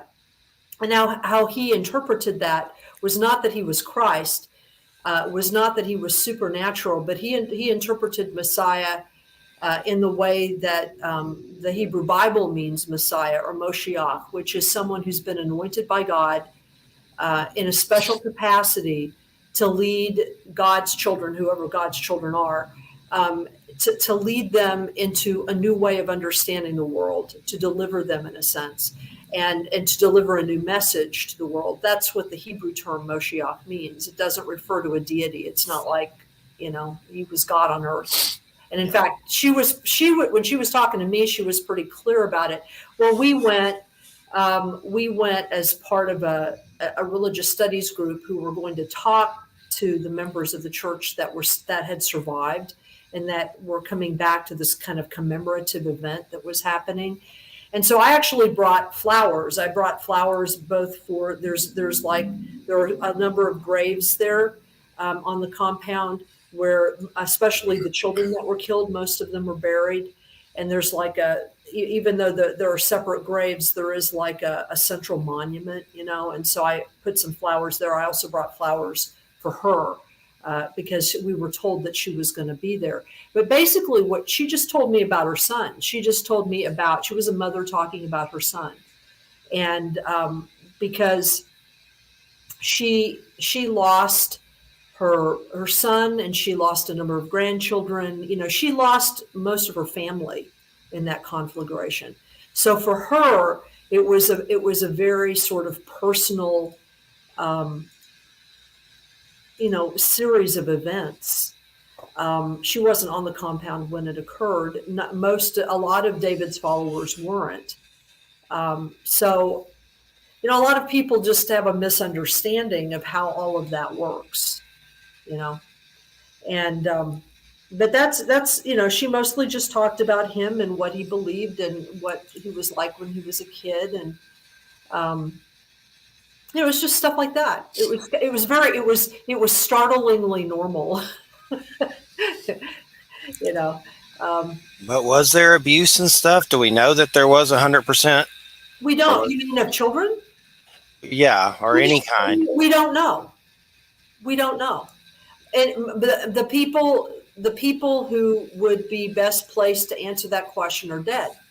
Yeah, they all died, and then the government kind of did that by, they were firing at them and shooting at them and stuff, and they there is evidence that when the government forces made the final assault and were shooting things into the windows, that they were shooting incendiary devices. Yeah, there's evidence for that. And they had guns and stuff, right? They had guns, but you're in Texas. Yeah, everybody has guns, and they did not have any illegal guns. That was, they had collected a lot of their guns to sell at gun shows. That's part of how they got their money. Yeah. When people say they had guns, it's like, they're in Texas. You can have guns in Texas. You can have a friggin' lot of guns in Texas. Were some of them unregistered? Probably, but I'm sure probably more than half of the guns in Texas are not registered. So, it's none of that makes any sense. Yeah. It's definitely, the series was pretty good. It was on Paramount. I forget what it was called, but I know John Leguizamo was in it as an FBI agent. That's all I remember. And they were playing music to try to, I remember them playing in the series. I don't know if this is true or not. I guess it probably is true. They were playing music a lot to deal with it or whatever during the raid and all that. Or they were on the compound and all that stuff. Oh, yeah. It's important really to understand that, all of the things that the government was doing to them, it was a lot of psychological warfare stuff that had been done against the Viet Cong during the Vietnam War. There was a lot of stuff like that. All of that stuff played right into their belief system that they were dealing with the forces of the Antichrist. To them, it was just proof. The FBI was just proving their point over and over and over and over again. So there was like very, very little reason for them to give in. I'm not saying that he was a hero. I don't know whether he was a hero or not. I don't know what I think about people who are deeply convicted of their own messianic mission. A lot of those people come to no good end. Some of them are people like Elon Musk. And we know where that leads. So it's like, I really think though that the government could have done something other than kill over 80 people. Yeah. I know in that show, it was called Waco, Taylor Kitsch, which I don't know what else I've seen him in, played David Koresh, Rory Culkin, the Culkins, the one from Home Alone, the brother or whatever was in it.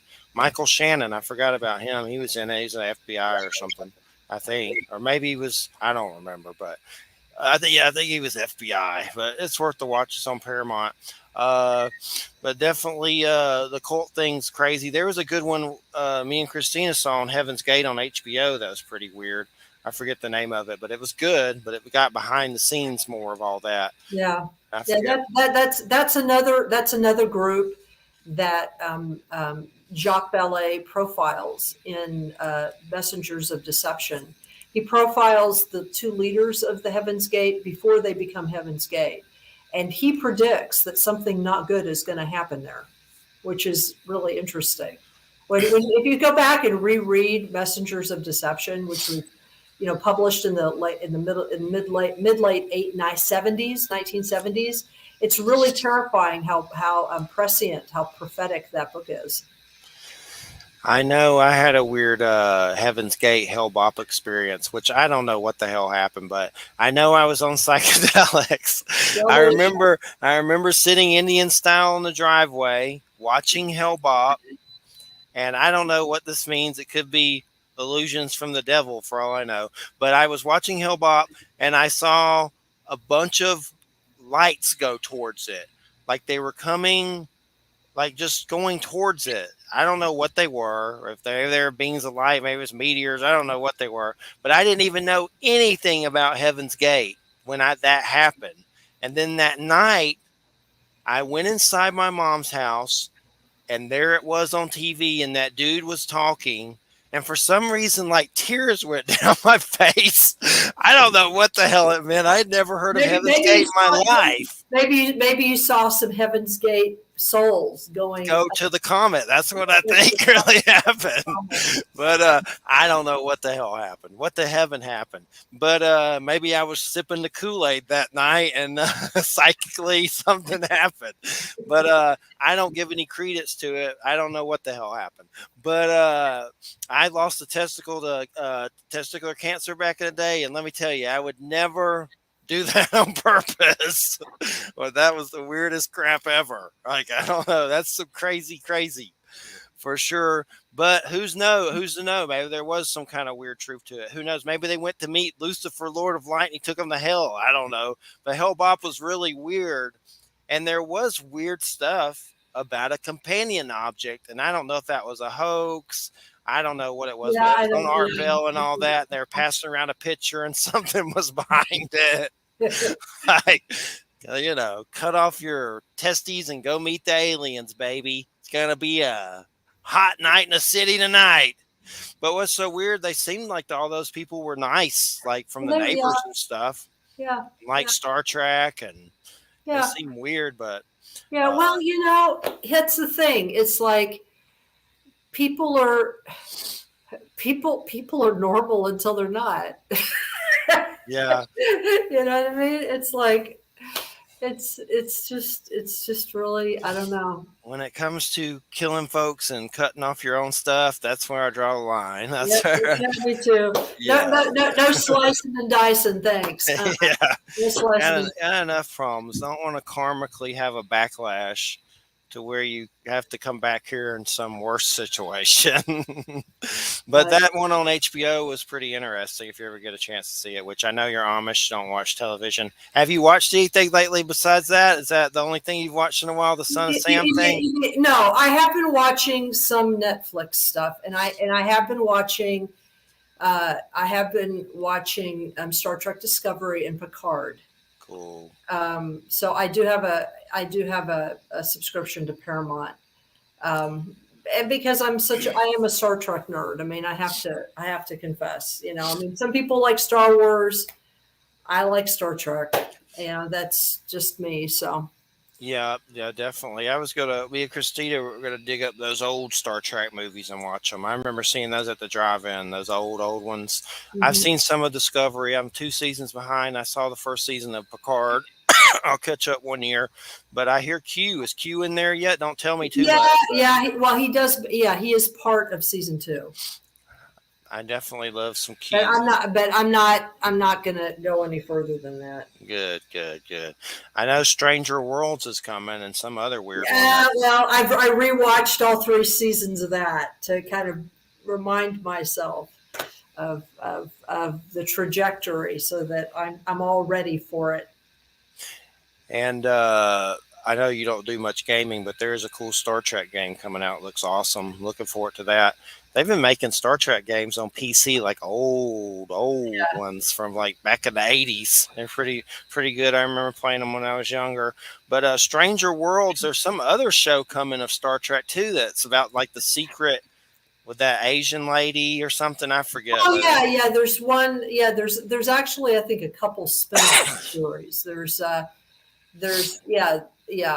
one that stars Michelle Yu, whatever her name is, and then yes, the guy who plays Christopher Pike, yeah. Captain Pike. Yeah. I'll check them out.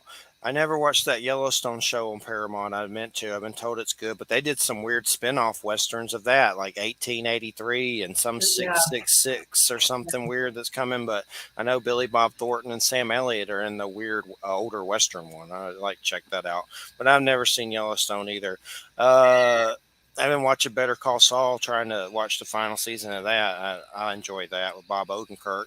He had a heart attack during that season. I'm glad he's still kicking. I like Bob Odenkirk. He's still, he's okay, but he definitely, some desert scenes, man, I got to him. There's a lot of desert scenes with the cartel in Better Call Saul.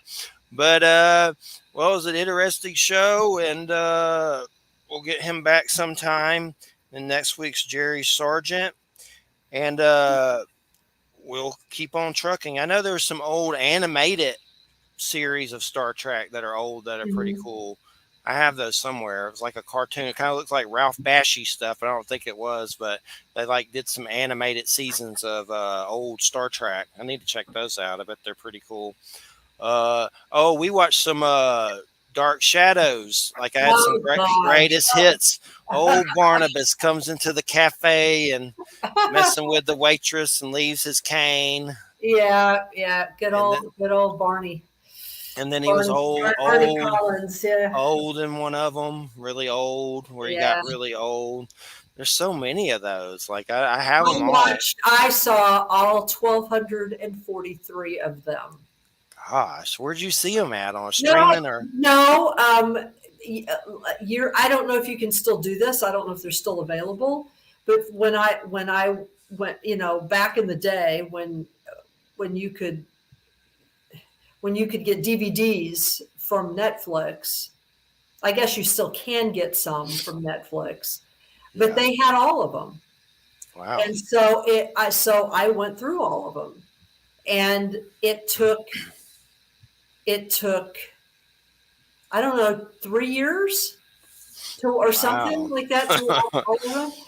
It was really it was a marathon, and honestly, I'm glad I did it because I grew up in the 60s and early 70s as a child, being haunted by that show and remembering it. Yeah. But never having seen all of it because my parents wouldn't let me watch it. I mean, so I had to sneak it in, but I'll never want to do it again because it's a lot. It's on. Well, not only that, but honestly, it's not that good of a show. I mean, by our standards today, I mean, it's got some kitschy gothic things, which are kind of fun. And it's really camp now. Now, when you watch it, it's like, it's kind of, it's like a period piece, it's really kind of funny. And there was nothing else on TV at the time that was remotely like it. Yeah. But the acting is terrible. The writing is often really bad. The storylines suck a lot of times. And especially the first 6 months until they actually start introducing supernatural elements into it are boring. Yeah. Boring, but you have to get through them in order to understand some of the characters. Yeah. You know what I mean? So I may do it one year, but I better end this thing. It's been thanks, Wham. Thanks everybody for listening, and we'll see you next Friday. And everybody have a good weekend. You listen to United Public Radio. Check out UFO Paranormal Radio, and Gods and Extraterrestrials. I think I messed that one up on YouTube. Have a good weekend, everybody. Good night, everybody. Bye-bye.